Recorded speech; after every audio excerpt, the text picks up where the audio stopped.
Assalamualaikum warahmatullahi wabarakatuh. Waalaikumsalam warahmatullahi wabarakatuh.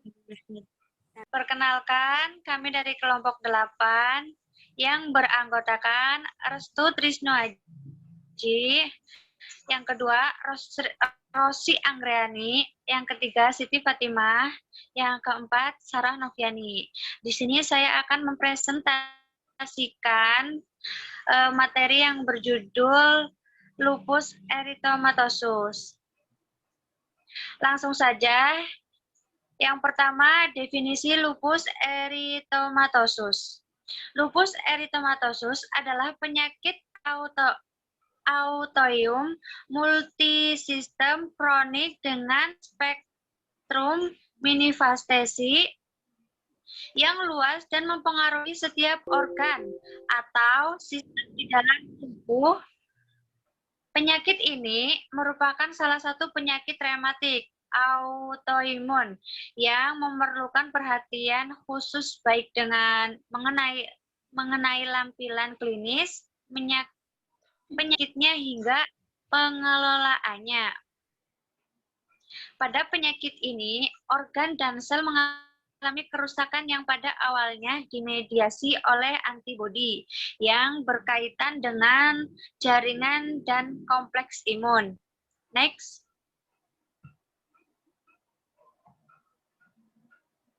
Yang kedua, etiologi lupus eritomatosus. Lupus eritomatosus disebabkan oleh interaksi antara kerentanan gen, termasuk alel HLA, BRBI, IRV5, STAT4, HLA, A1, DR3, dan B8. Pengaruh hormonal dan faktor lingkungan. Interaksi ketiga faktor ini adalah menyebabkan terjadinya respon imun yang abnormal. Tanda gejala lupus eritomatosus. Meski demikian, terdapat jumlah umum yang bisa terjadi, yaitu yang pertama, nyeri dan kaku sendi, ruam di kulit sering terjadi di pipi dan hidung, kelelahan yang tidak diketahui sebabnya. Yang keempat, kulit lebih sensitif terhadap sinar matahari. Dan yang kelima, penurunan berat badan. Yang keenam, demam tanpa sebab yang jelas. Yang ketujuh, pucat padu jari tangan atau jari kaki sariawan. Next. D. Patofisiologi lupus eritomatosus.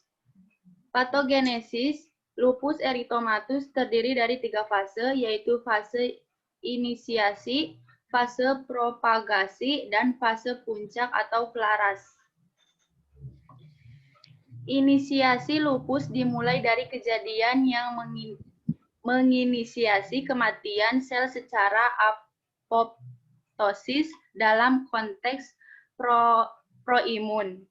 Kejadian ini disebabkan oleh berbagai agen yang sebenarnya merupakan pajanan yang cukup sering ditemukan pada manusia, namun dapat menginisiasi penyakit karena kerentanan yang dimiliki oleh pasien lupus eritomatosus. E. Pemeriksaan penunjang eritomatosus. Diagnosis lupus, ada beberapa jenis pemeriksaan yang biasanya dianjurkan jika dokter mencurigai orang menderita